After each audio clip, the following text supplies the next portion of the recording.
Bienvenidos a la lectura orante con las Sagradas Escrituras. La iglesia hoy, 29 de agosto, celebra el martirio de San Juan Bautista, aquel que ha llegado a ser precursor en todo, hasta en el martirio siendo testigo de la verdad. Hoy tomamos al evangelista Marcos, lo hacemos en el capítulo 6, de los versículos 17 al 29. Escuchemos. En aquel tiempo, Herodes había detenido a Juan y lo había metido en la cárcel por causa de Herodías, la mujer de su hermano Filipo, que él tenía como esposa. Porque Juan le decía: no te está permitido tener la mujer de tu hermano. Herodías odiaba a Juan y quería matarlo, pero no podía. Porque Herodes respetaba a Juan, pues reconocía que era un hombre justo y santo, y lo protegía. Cuando lo oía quedaba perplejo, pero lo escuchaba con gusto. Y llegó el día oportuno. Herodes ofrecía un banquete en su cumpleaños a los magnates, a los tribunos y a los grandes personajes de Galilea. La hija de Herodías en persona entró, danzó y agradó a Herodes y a los invitados. Entonces el rey dijo a la muchacha: pídeme lo que quieras y te lo daré. Y juró: te daré lo que me pidas, aunque sea la mitad de mi reino. Ella salió y preguntó a su madre: ¿qué pido? Su madre contestó: la cabeza de Juan el Bautista. Corrió de nuevo a donde estaba el rey, entró y dijo: quiero que me des inmediatamente la cabeza de Juan el Bautista en una bandeja. El rey se entristeció mucho, pero no quiso desairarla por el juramento y los invitados. Inmediatamente el rey mandó a un verdugo que trajera la cabeza de Juan. Él fue a la cárcel, le cortó la cabeza, la trajo en una bandeja y se la dio a la muchacha. Y la muchacha se la dio a su madre. Sus discípulos, al enterarse, fueron, recogieron el cadáver y lo sepultaron. Palabra del Señor. Gloria a ti, Señor Jesús. Os invito en este día a sentirnos sentados a la mesa con Dios uno y trino, porque la lectura de la palabra de Dios es como recibir el pan de la palabra, es una forma de alimentarnos de la presencia de Dios. Yo estaré con ustedes todos los días hasta el fin del mundo, es una promesa de Jesús, y todos los días nos habla. Y hoy entonces pidámosle al Espíritu que nos permita comprender esta palabra en el contexto de este martirio de San Juan Bautista. Digámosle: ven, Espíritu Divino, manda tu luz desde el cielo, Padre amoroso del pobre, don en tus dones espléndido, luz que penetra las almas, fuente del mayor consuelo. Ven, dulce huésped del alma, descanso de nuestro esfuerzo, tregua en el duro trabajo, brisa en las horas de fuego, gozo que enjuga las lágrimas y reconforta en los duelos. Entra hasta el fondo del alma, divina luz, y enriquécenos. Mira el vacío del hombre si tú le faltas por dentro. Mira el poder del pecado cuando no envías tu aliento.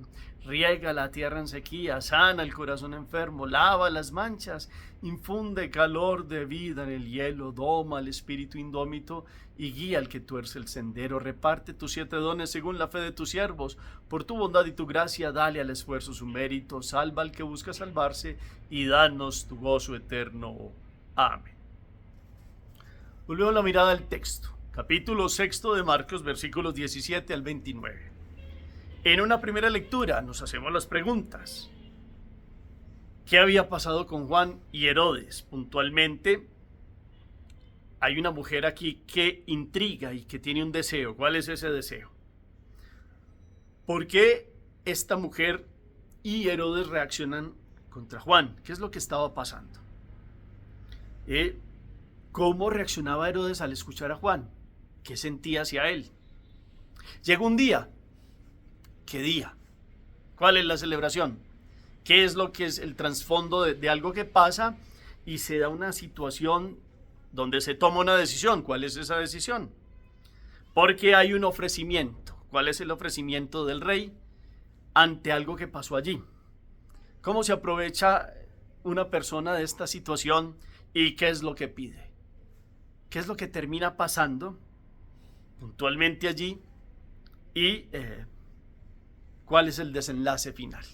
Hacemos la pausa, la palabra resuena. La segunda lectura nos quedamos con un versículo, con una expresión, con algo que a ustedes y a mí hoy nos haya hecho arder el corazón. Y la tercera lectura la hacemos a manera de síntesis. Mirar la vida de Juan el Bautista es mirar la vida del hombre que junto a nuestro Señor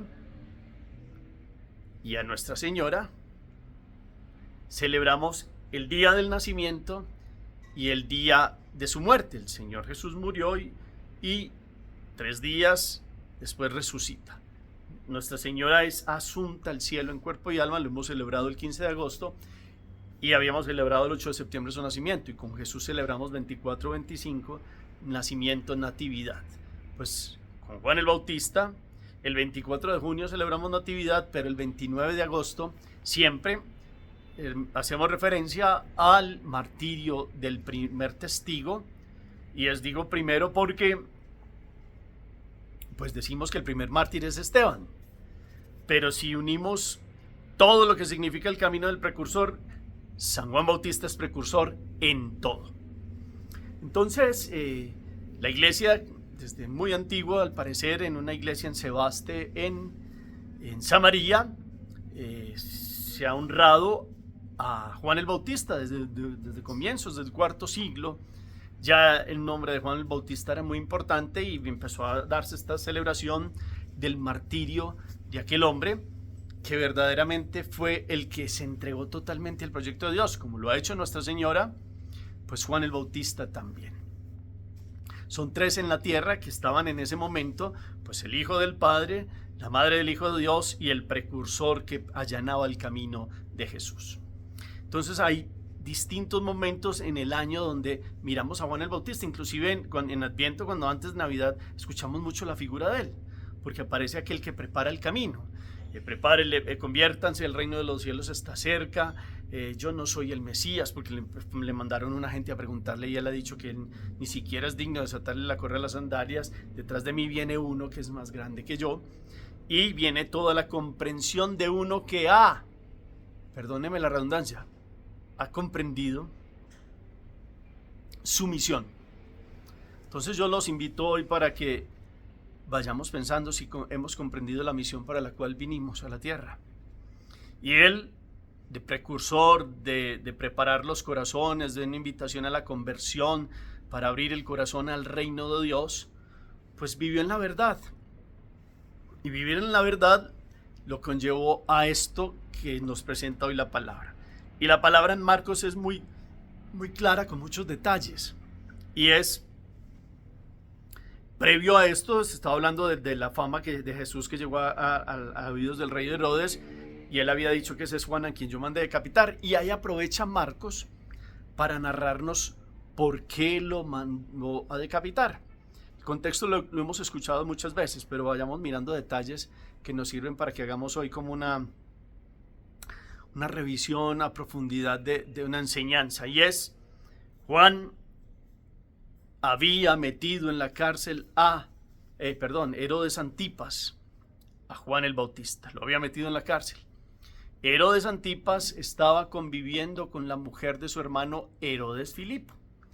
Herodes el Grande, quien gobernaba antes del nacimiento de Jesús, murió y tuvo varios descendientes.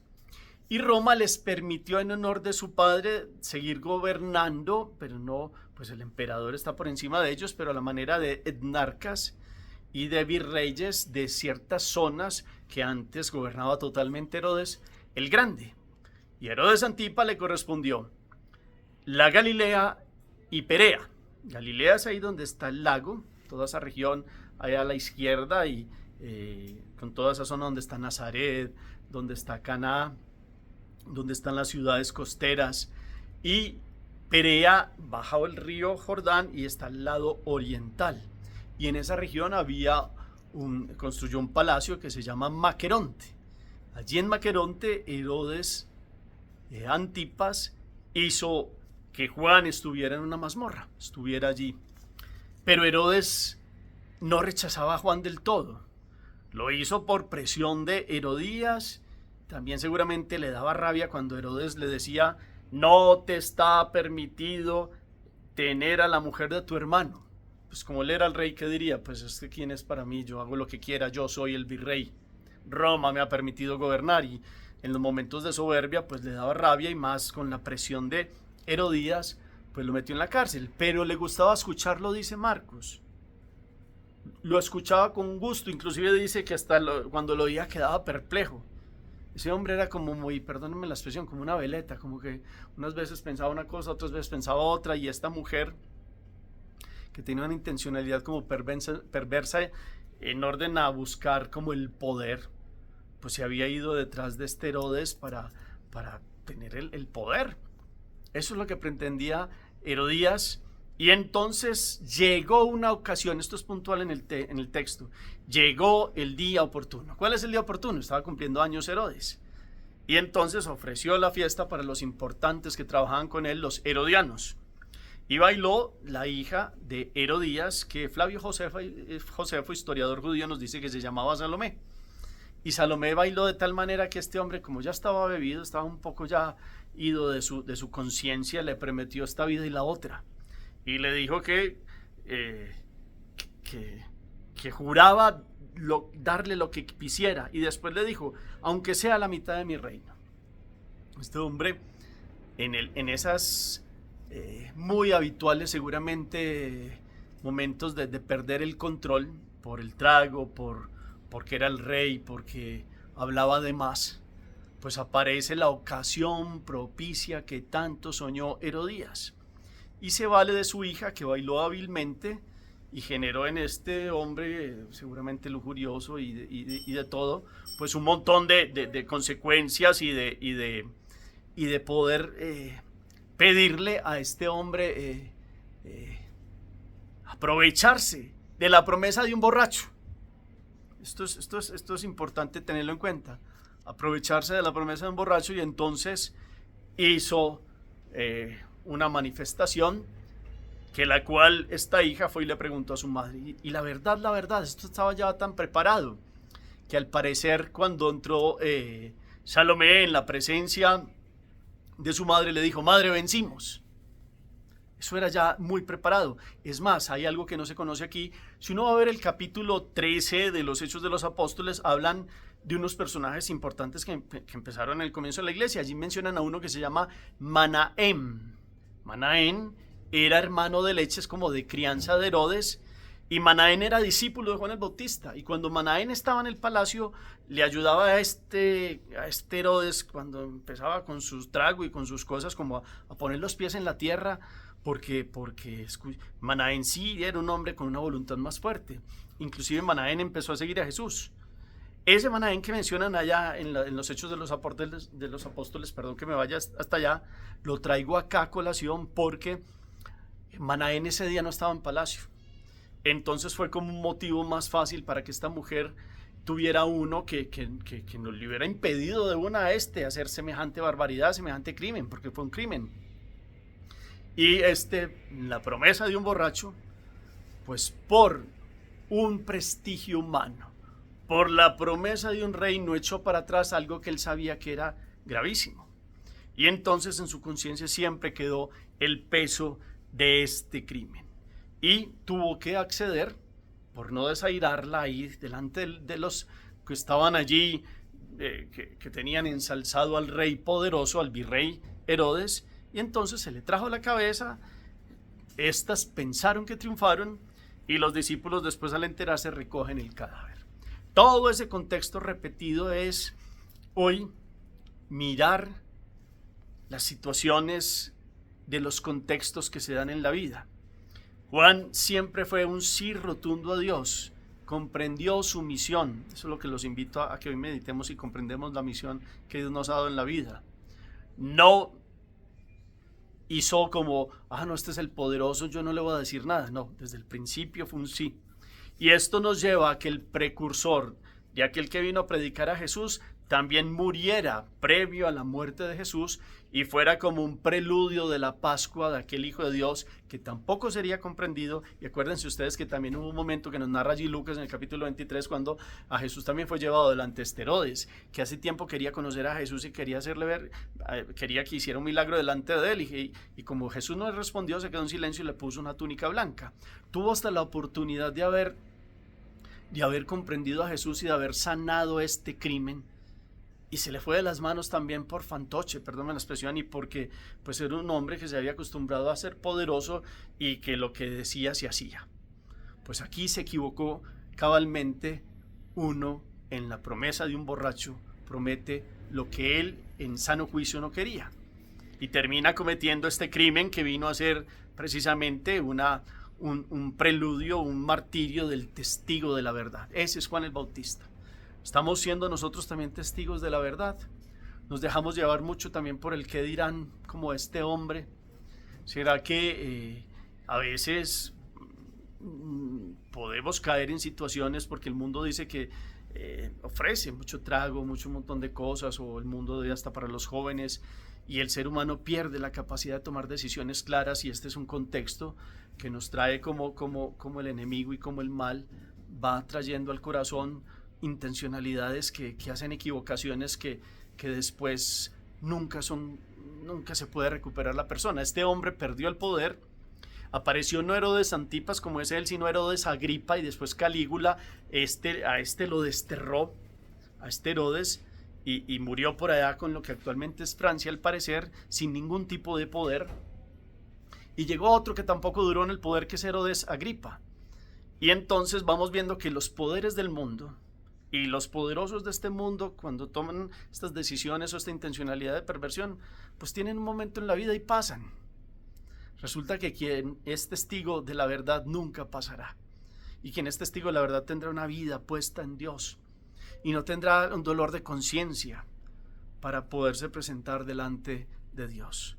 Dios perdona, claro que sí. Seguramente Manaén le hablaría claro a su hermano después, cuando cometió esto, y cuando después también dejó de ir la oportunidad de salvar a Jesús, porque pues Pilato se quería lavar las manos y como quien dice, usted es de Galilea, entonces vaya donde yo reconozco lo que diga el que manda en Galilea, que es Herodes Antipas. Y pues lo trató como un loco, y tampoco, como se había dejado llevar de una vida de esta vanidad pasajera, no supo reconocer ni al precursor ni al Salvador, y después su poder se diluyó. Esas son las situaciones humanas. Cómo tomamos decisiones en la vida en Dios, en la verdad, como Juan el Bautista.